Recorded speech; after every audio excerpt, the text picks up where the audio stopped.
यीशु मसीह के पवित्र नाम में आपका रोमियो के अध्ययन में स्वागत है। हम 8 अध्याय को पढ़ रहे हैं। आज तीसरा दिन है और हम रोमियो 8 अध्याय की चौथी से 7वीं आयत को आज देखने वाले हैं।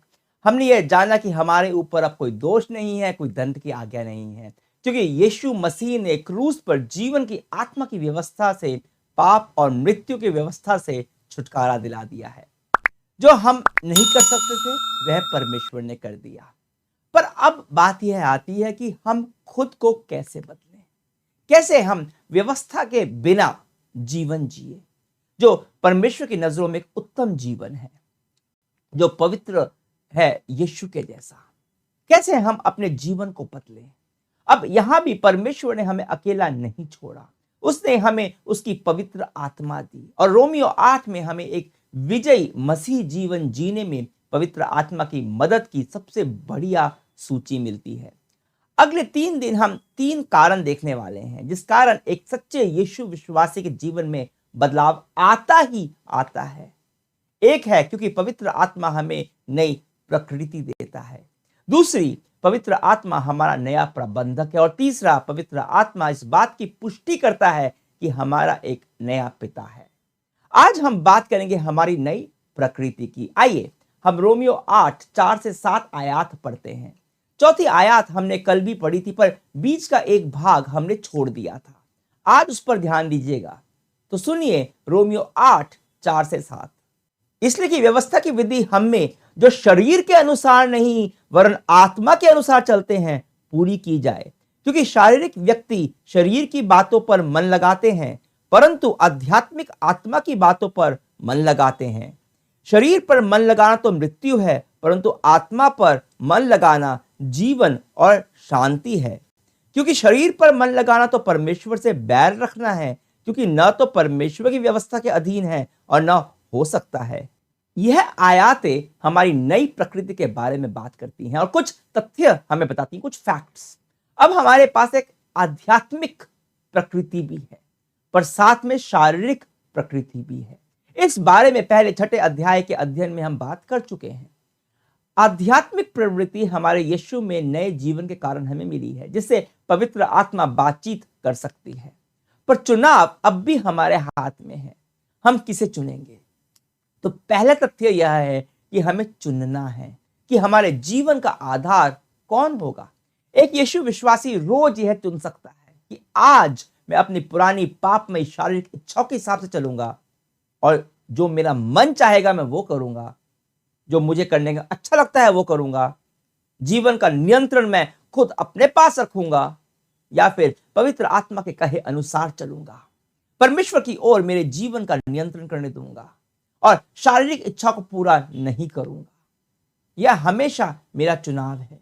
रोज प्रतिदिन मैं खुद पर भरोसा कर सकता हूं या फिर मैं परमेश्वर पर भरोसा कर सकता हूं।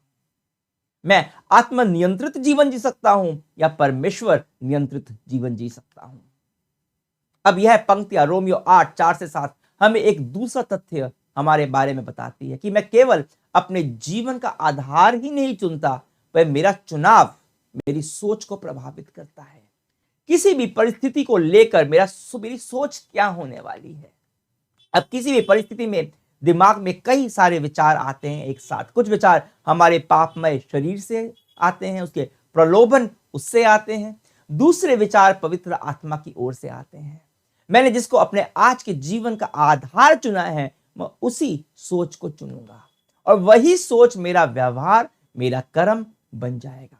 अगर विचार बुराई के हैं तो मेरा व्यवहार भी वैसा ही होगा, और विचार अच्छाई के हैं, प्रेम के हैं, अनुग्रह के हैं, दया के हैं, तो मेरा व्यवहार भी वैसा ही जाएगा। मेरा पापमय शरीर से जो विचार आते हैं वे होते हैं स्वार्थ के, ईर्ष्या के, बैर के। पर मेरी जो नई प्रकृति, उसमें जो विचार आते हैं प्रेम, अनुग्रह, दया, क्षमा के होते हैं। मैं किन विचारों पर ध्यान दूंगा और जिन पर मैं ध्यान दूंगा वही मेरी सोच बन जाएंगे। एक उदाहरण देता हूं। कुछ रोज पहले किसी व्यक्ति ने मेरा बिना बात के, कुछ घर में कुछ हुआ था, उसने मेरा अपमान कर दिया बिना बात के और मुझ पर गलत आरोप भी लगाए। अब मैं जानता था कि यह व्यक्ति मेरे पास वापस आएगा माफी मांगने के लिए बाद में, और मेरे मन में ये विचार आ रहे थे अब जब वो आएगा ना तब मैं उसको सुनाऊंगा खरी खोटी। उसने मेरा अपमान किया था, उसकी औकात मैं बताऊंगा। उसने ऐसा मुझसे क्यों बोला? यह विचार किससे प्रेरित थे? जाहिर है यह विचार मेरे शरीर से प्रेरित थे, मेरे अहंकार से, क्रोध से, स्वार्थ से प्रेरित थे। पर इस विचार के साथ साथ मेरे दिमाग में एक और विचार चल रहा था। यीशु ने कहा है क्षमा करो, मुझे क्षमा करना चाहिए, क्योंकि मैंने क्षमा प्राप्त की है यीशु मसीह में। मेरे को क्षमा देनी चाहिए, क्योंकि मैंने अनुग्रह प्राप्त किया है, इसलिए मेरे को अनुग्रह दिखाना चाहिए। उस पर दोष ना लगाकर उसे समझने की कोशिश करनी चाहिए। और यह पवित्र आत्मा की ओर से था। मैं जानता था पवित्र आत्मा की ओर से था, क्योंकि यही तो वचन में है। और उस दिन जब वो व्यक्ति आया मेरे सामने, ये दो चीजें मेरे अंदर चल रही थी, पर मैंने ये चुना था कि मैं अपनी पाप की प्रकृति, अपने शारीरिक स्वभाव के हिसाब से नहीं चलूंगा, मैं अपनी नई आत्मा की प्रकृति के हिसाब चलूंगा। और जब वो व्यक्ति मेरे सामने आया, पता नहीं कैसे खुद से मैंने उससे प्रेमपूर्ण व्यवहार किया, उसकी समस्याओं को सुना, और नतीजा जानते हैं क्या हुआ? वो विश्वासी नहीं था व्यक्ति, पर वह हमारी प्रार्थना सभा में आने लगा। मैं किसे चुनता हूं वह मेरी सोच और व्यवहार को संचालित करेगा। खुद से नियंत्रित जीवन स्वार्थी जीवन होता है, यह उसका प्राकृतिक फल है। परमेश्वर नियंत्रित जीवन परमेश्वर केंद्रित होता है, उसके फल जो होते हैं वो अलौकिक होते हैं। अगर आप चाहते हैं परमेश्वर के साथ अधिक समय बिताना और उसके लिए खुद की कोशिशों पर निर्भर करते हैं, तो आप निराश हो जाएंगे। ज्यादा से ज्यादा 2 दिन तक करेंगे आप, 2 दिन तक बाइबल पढ़ेंगे, प्रार्थना करेंगे, वापस से वहीं के वहीं। आप अपनी कोशिश से परमेश्वर के साथ भी अधिक समय नहीं बिता सकते। आप खुद से नहीं कर सकते। उसके लिए भी आपको परमेश्वर पर निर्भर रहना पड़ेगा। आपको परमेश्वर पर निर्भर रहना पड़ेगा। और जब आप परमेश्वर पर निर्भर रहोगे, आप परमेश्वर के बारे में ज्यादा सोचोगे, और जब उसके बारे में सोचोगे, उसके साथ ज्यादा वक्त भी बिताओगे, उसको सुनना भी चाहोगे। हमें उस पर निर्भर रहने के लिए ही बनाया गया है। मैं आज अपना जीवन किस पर आधारित करने वाला हूं?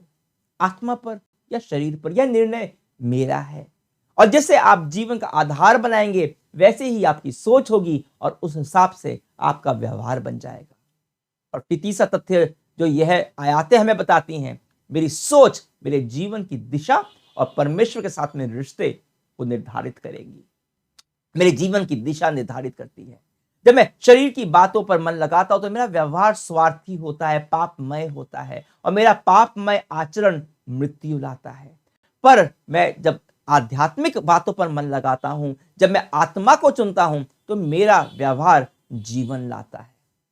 यह हमारा एक मसीह के रूप में व्यक्तिगत अनुभव होता है। अगर आप एक मसीही हैं और आप जगत के दृष्टिकोण से सब कुछ को देखते हैं, तो उसका परिणाम मृत्यु है। यहां मृत्यु का मतलब शारीरिक या अनंत काल की मृत्यु नहीं है, पर आपका रोज का अनुभव है। आप स्वर्ग के राज्य में जा रहे हैं, ये पक्का है, क्योंकि परमेश्वर ने आपको धर्मी ठहराया है, वो ठहरा चुके हैं। पर इस धरती पर आपका मसीही जीवन मरा हुआ होगा, उसमें कोई जान नहीं होगी। अगर आप एक बल्ब को ऐसे किसी प्लग में लगा देंगे जिसमें बिजली है ही नहीं, तो बल्ब थोड़ा ना जलेगा।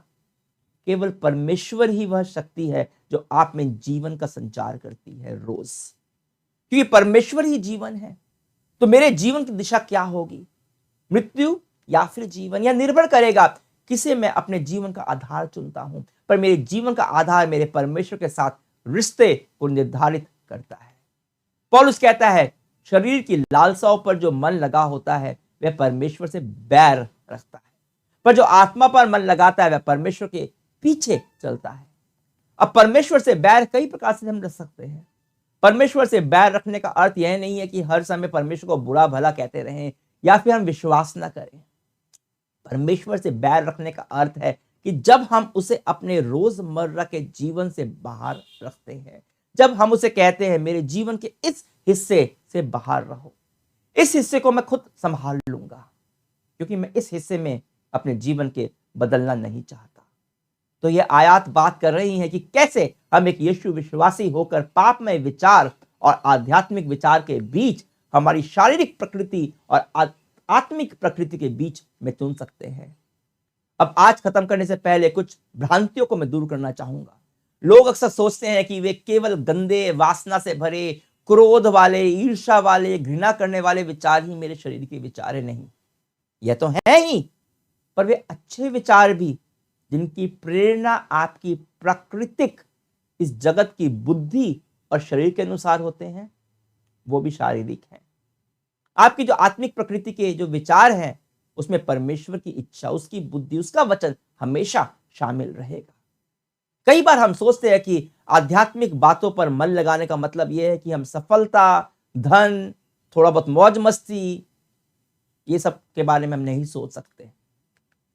मैं हमेशा परमेश्वर के बारे में ही सोचता रहूं, हमेशा एक स्वर्गीय बातों के को लेकर इतना ज्यादा व्यस्त हो जाऊं कि मैं धरती पर मेरा कोई काम ऐसा लगे कि है ही नहीं। मैं अपने हाथ सांसारिक चीजों से गंदा नहीं करना चाहता। तो आप एक धार्मिक सन्यासी बन जाएंगे, लोगों से दूर, लोगों को बस बाइबल की आयतें बता बताकर उन्हें यह एहसास दिलाने की कोशिश करते रहेंगे कि वो कितने गलत है। हम सब ऐसे लोगों को जानते हैं, और कुछ लोगों को लग सकता है कि यह बड़े ही आध्यात्मिक, अरे वाह, पर ऐसे लोगों से हम अक्सर बचते हैं, उनसे दूर रहते हैं, क्योंकि ऐसे लोग नीरस होते हैं, बोर होते हैं, वो कभी आपको समझेंगे नहीं। आप किसी ना किसी ऐसे व्यक्ति को जानते होंगे, अत्याधिक आध्यात्मिक, ओवर स्पिरिचुअल। खैर, आध्यात्मिक बातों पर मन लगाने का मतलब यह बिल्कुल भी नहीं होता। जो जीवन परमेश्वर ने दिया है, उसका अर्थ है हमारे जीवन का नेतृत्व बदल गया है। हमारे जो वरदान हैं, हमारी जो योग्यताएं हैं, हम जो पैसा कमाते हैं, उसे हम परमेश्वर की महिमा के लिए इस्तेमाल करते हैं। हमारी जो सफलता है, वो हमारी खुद की नहीं है, पर वो हमारी सफलता परमेश्वर की महिमा गाती है। हम लोग परमेश्वर की उपस्थिति में मौज मस्ती करते हैं, आनंद मनाते हैं। हमारा उद्देश्य हमेशा परमेश्वर को धन्यवाद देना और उसकी महिमा करना होता है, चाहे छोटे छोटे काम में भी क्यों ना हो। हमारे सारे काम के पीछे की प्रेरणा, सब कुछ करने की शक्ति हमारी खुद से नहीं, पर परमेश्वर से आती है, उसके वचन से आती है। आज जब हम प्रार्थना करें, अपने जीवन का निरीक्षण करते हैं, हमारे जीवन की दिशा किधर है, हमारा परमेश्वर के साथ रिश्ता कैसा है। आज जो हमने इन आयतों से सीखा, मेरे जीवन में अलग अलग परिस्थितियों का आधार क्या है। आइए प्रार्थना करें। हमारे पिता, मैं इस बात को मानता हूं कि कई बार मैं आत्मा के अनुसार नहीं, शरीर के अनुसार चलता हूं। मैं अपने जीवन का गलत आधार चुन लेता हूं, और इसलिए मुझे तेरी मदद चाहिए। रोज हर समय मेरे को इस बात का स्मरण दिला कि मेरे जीवन का आधार अब मेरा शरीर और उसकी पापमय प्रवृत्ति नहीं, पर आत्मा है। मैं हर समय हर चीज के लिए तेरे पर निर्भर रहना चाहता हूं। मैं तेरे से और घनिष्ठता चाहता हूं। तेरी ताकत और शक्ति से इस जीवन को जीना चाहता हूं। मेरी मदद कर। यीशु के नाम से प्रार्थना करता हूं, आमीन। कल तक के लिए आज्ञा दीजिए। परमेश्वर की महिमा हो।